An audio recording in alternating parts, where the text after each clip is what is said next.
begin with this story, after a decade of unreliable electricity, the government has finally taken a more hands-on approach. The president outlined a set of plans on Monday. He assured the nation that the mentioned steps would limit rolling blackouts, but this was met with mixed reaction from business and unions alike. eNCA senior reporter Aviwe Mtila filed this story.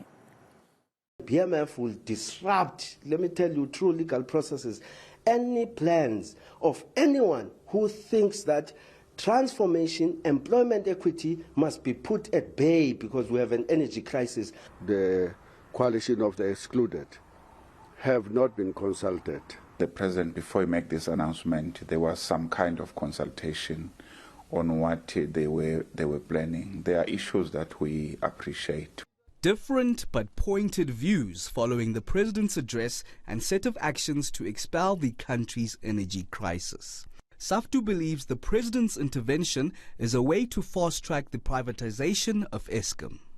This is a long-term plan that have been started by the ANC government in 1997, which reminds us of the United States scholar Noam Chomsky, who normally say your plan to privatize normally involves defunding an institution, making people very angry. And when people's anger is at top levels, as it is in South Africa today as a result of stage 6 load shedding, then you offer privatization as the only solution. While the Black Management Forum welcomes the president's hands-on approach in dealing with the power crisis, it is threatening court action should transformation policies be overlooked in turning around the ailing state entity. Our transformation policies are not policies of convenience. We do them when we feel like.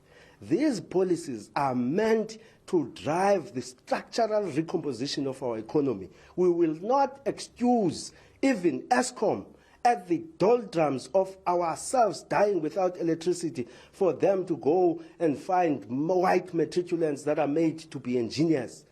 Kusatu says while it was consulted, results are important.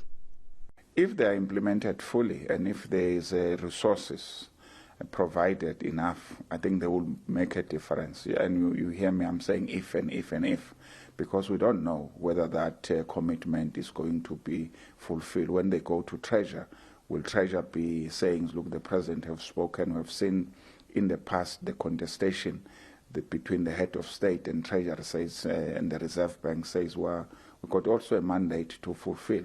So we live in hopes on this thing. We think we have been in this process for too long.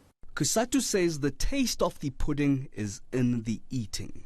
Aviwe Mtila, Johannesburg.